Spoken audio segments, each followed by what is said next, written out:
dengan kita semua ayah bunda, boleh dicatat. Nanti untuk anda yang bertanya langsung di kolom chat ya, kolom chat langsung tanya, kasih tanda pagar tanya namanya siapa, pertanyaannya apa. Nanti di akhir acara kita juga akan umumkan beberapa orang yang akan mendapatkan hadiah dari sponsor kita. Ada banyak nih hadiahnya nih dok, ada baju ataupun hijab dari Vanilla Hijab, lalu juga tas hijab. Terima kasih Kang Yusuf, alhamdulillah. Saya tuh kalau lihat Kang Yusuf ini semangat, alhamdulillah. Baik. Bismillahirrahmanirrahim. Assalamualaikum warahmatullahi wabarakatuh. Waalaikumsalam. Alhamdulillahirrahmanirrahim. Wassalatu wassalamu ala asyrafil anbiya'i wal mursalin wa ala alihi wa sahbihi ajmain, amma ba'du. Yang saya hormati Bapak Ustadz Soleh Hidayat. Apa kabar Ustadz Soleh? Insyaallah, alhamdulillah, terima kasih ini. Ya, dan Ibu Mariana Yunus, terima kasih juga. Tadi saya juga ikut presentasinya, luar biasa. Sukses ya. Dan seluruh sahabat-sahabat dan Bapak Ibu Ayah Bunda yang siang hari ini hadir bersama-sama ya. Panitia mengamanahkan kami untuk membahas tentang merawat cinta sampai ke surganya. Masya Allah, ini judulnya berat ini Kang Yusuf.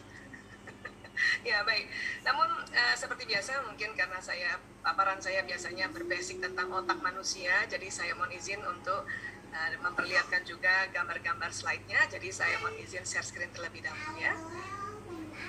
Dan sudah terlihat? Ya, baik. Bismillahirrahmanirrahim, kita mulai. Ya, merawat cinta sampai ke surganya, Masya Allah. Baik, cinta. Wah, kalau bicara cinta ini kadang-kadang definisinya susah nih. Banyak sekali definisi dari berbagai macam sudut pandang ya. Coba kali ini kita kasih definisinya ini ya. Pikiran dan perasaan yang memperhatikan, menyukai, menyayangi secara mendalam dan penuh kasih sayang, dan senantiasa mau melakukan apa saja untuk yang dicintainya. Ini definisi cinta dari berbagai sudut, kemudian kita gabungkan. Jadi ini tentang pikiran dan perasaan kita ya. Pokoknya ada ciri khasnya memperhatikan, kemudian menyukai, menyayangi secara mendalam dengan penuh kasih sayang, dan senantiasa mau melakukan apa saja untuk yang dicintainya. Ya. Jadi cinta ini luar biasa sekali ya. Ini tadi Kang Yusuf juga bilang apakah cinta pada pasangan, pada anak, ya, pada sang khalik, pada orang tua. Tapi inilah cirinya ya tentang cinta itu.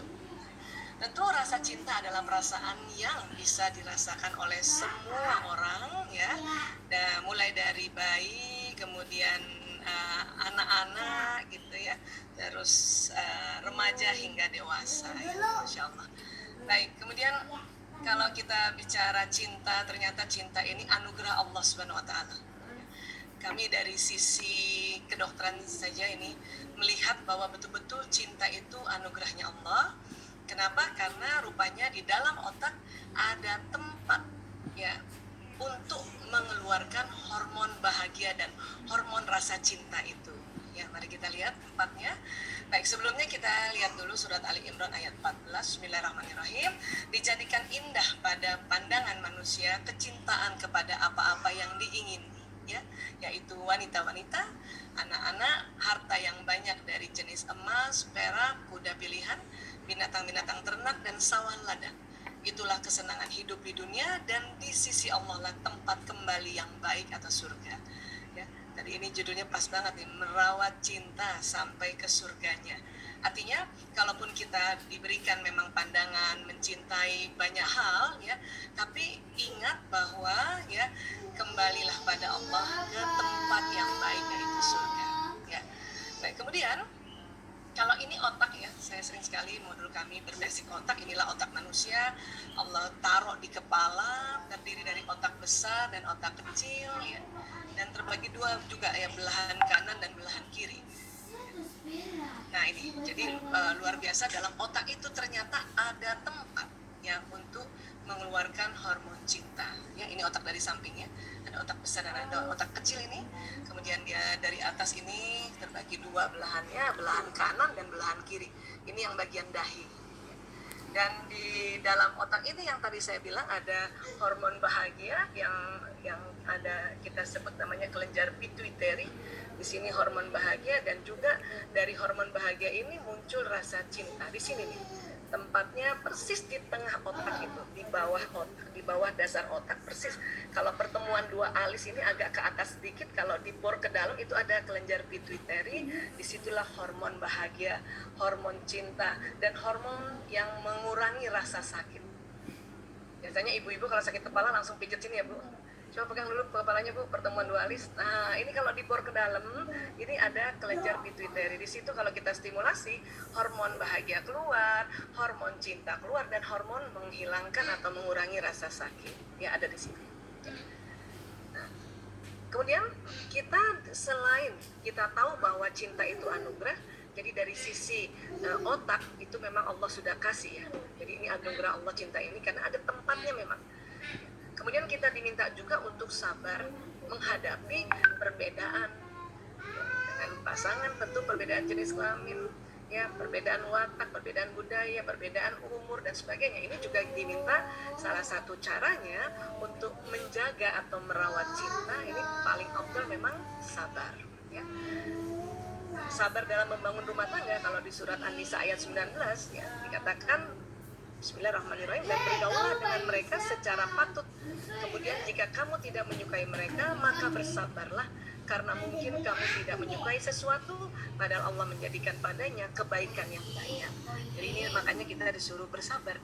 Tentu sabar ini ya bukan hanya sekedar menekan ya, tapi sabar ini ada kaitannya upaya-upaya untuk mengerti, untuk memahami, untuk terus belajar, sehingga ya, kesabaran dalam mencari informasi, mencari pengetahuan tentang ya bagaimana untuk menjaga atau merawat cinta ini, nanti kita termasuk juga sabar. Baik, kemudian jelas ini dalam surat Ar-Ra'd ayat 2 ya. Bismillahirrahmanirrahim. Dan orang yang sabar karena mengharap keridhaan Tuhannya, ya, melaksanakan sholat dan menginfakkan sebagian rezeki yang kami berikan kepada mereka secara sembunyi-sembunyi maupun terang-terangan, ya. Ini luar biasa, ini kita disuruh sholat dan anfaqu mimma razaqnahum. Ambil minum. Ambil. Ambil sadin atuh main yuk. Ayo, Ami ambilin minum sama embun. Ami sadain atuh ambilin gelas. Las mana sih las?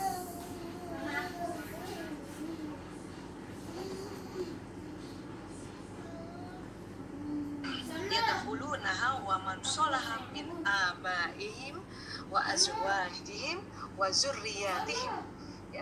Jadi memang surga Aden ini nanti masuknya sama-sama orang soleh dari nenek moyang kita, juga pasangan-pasangan, anak cucu, masya Allah. Dan kemudian disambut oleh malaikat, wal malaikatu yadkhuluna alaihim min kulli bab, ya. Jadi malaikat menyambut, masuknya dari mana? Dari tempat-tempat ya mereka dari semua pintu, kulli bab, ya, dari pintu. Dan malaikat itu memberikan salam, mengucapkan salam, ya, salamun alaikum bima sabartum wa ni'ma uqbadar, ya, uqbadar. Jadi selamat sejahtera atasmu karena kesabaranmu, ya, bima sabartum, ya, wa ni'ma uqbadar, ya. Maka alangkah nikmatnya tempat kesudahan itu. Tempat kesudahan ini kan yang dimaksud adalah surga. Bodas. Jadi sekali lagi memang yang disambut itu selain tadi kita disuruh sholat, kemudian kita disuruh sedekah, ya. Kemudian ini lagi nih sabar, kesabaran. Insya Allah yang disuruh sabar, ya. Baik, dan kemudian kali ini karena mungkin tadi saya lihat banyak sekali bapak ibu teman-teman yang sudah berpasangan atau bapak ibu yang muda, tentu kita perlu tahu juga bagaimana tanda cinta pasangan hidup kita, ya. Karena setelah tadi kita sudah ikuti semuanya nih, kemudian kita sudah tegakkan ibadah kita juga, terus kita juga lihat tanda cinta pasangan hidup, ya.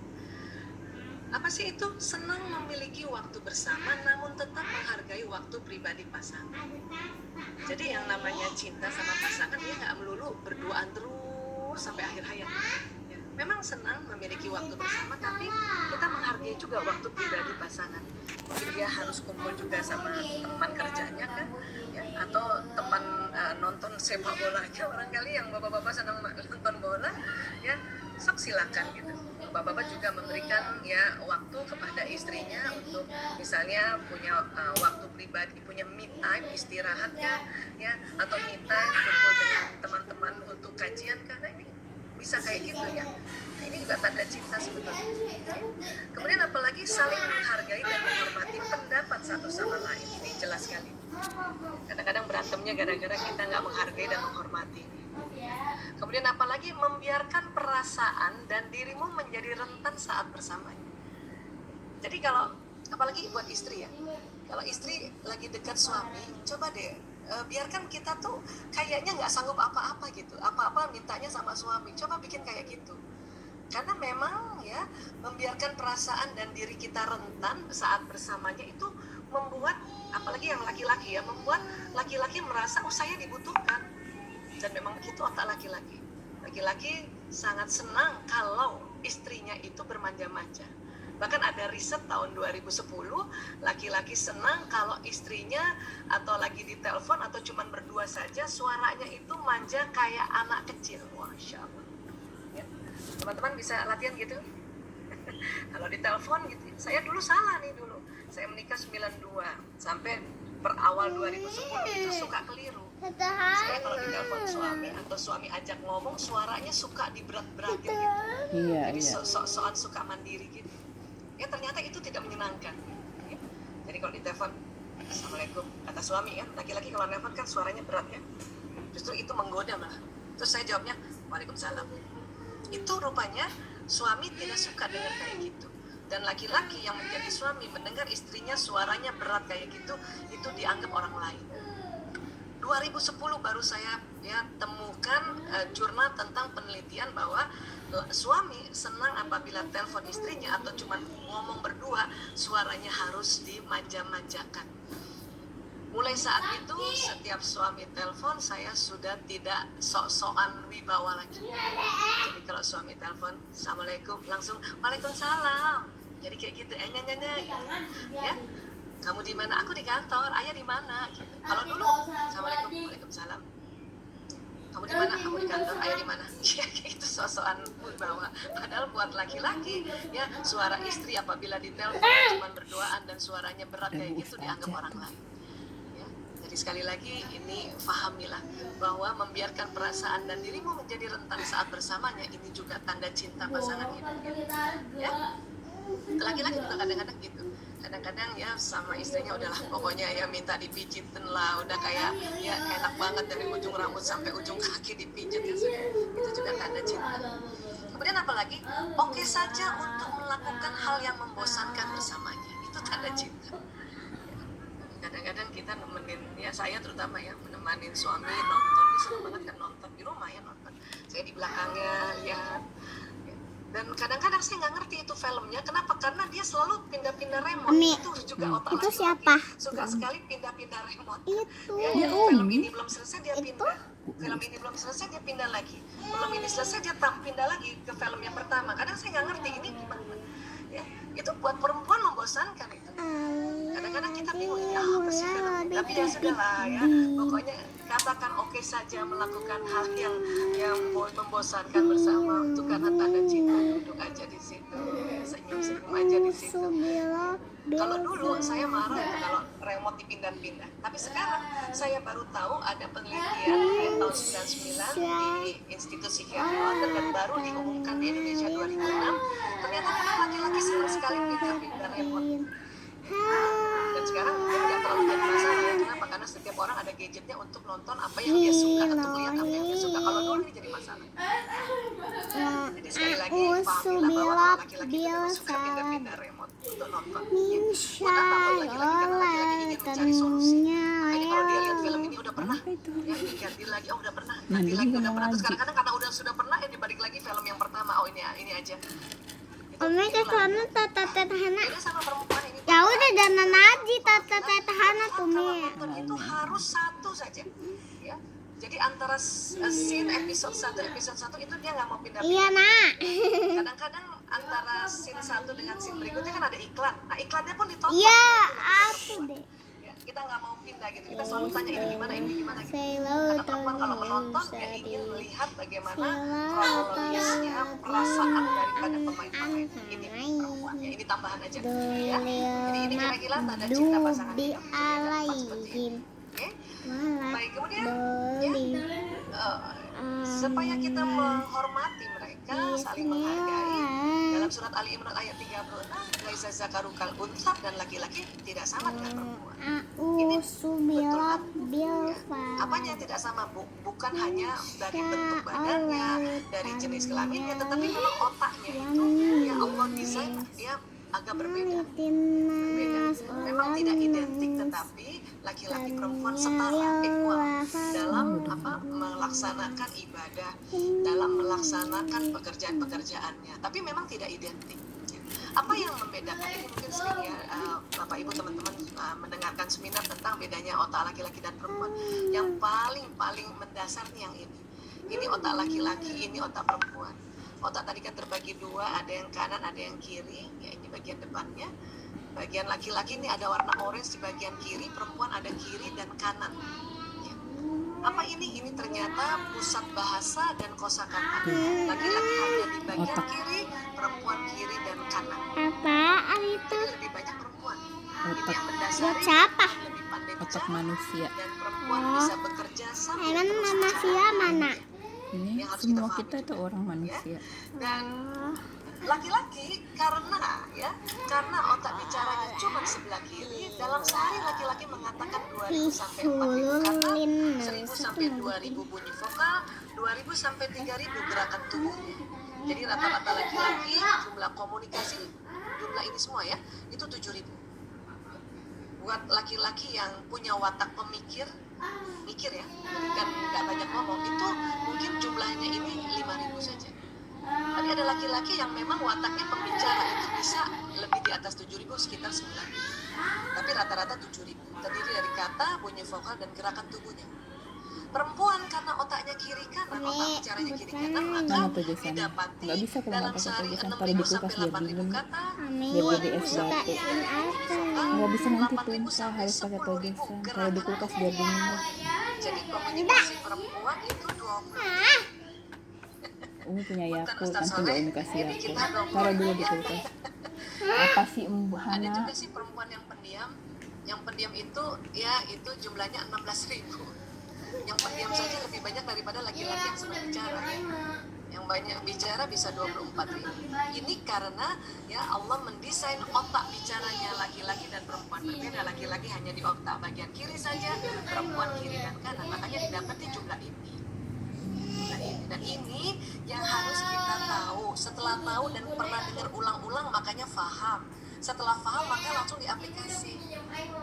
Kalau seorang suami pulang kerja karena kerjanya sudah di luar rumah, kemudian istri menyambut dengan senang hati dan ngomongnya banyak, ini tolong suami maklum ya, karena si istri senang banget suaminya datang dan ngomongnya menyambutnya panjang lebar.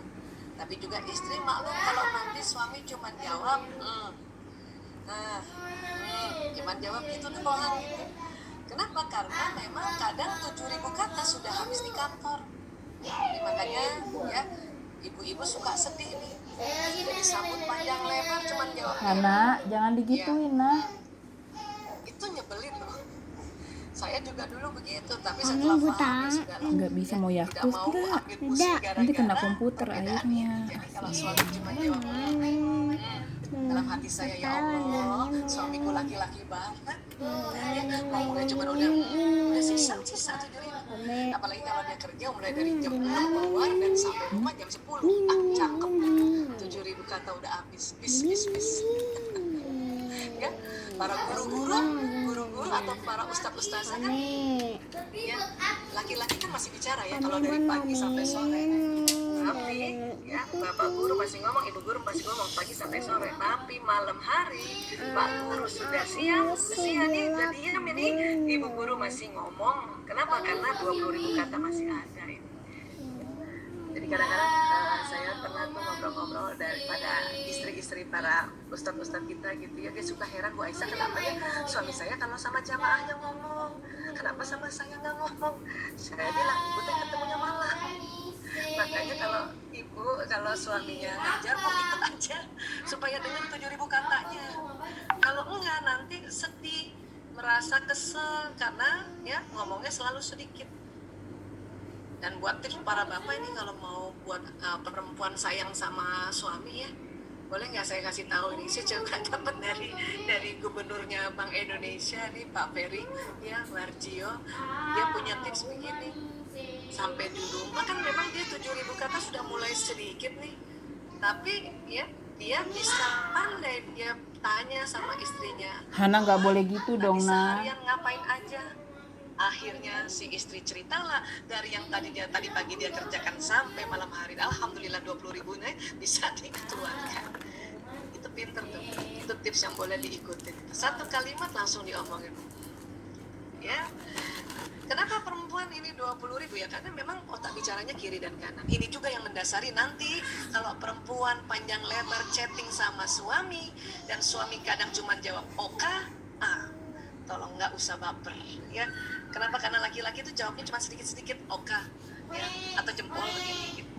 Kalau kita memang stoknya banyak maka semua ditulis ya.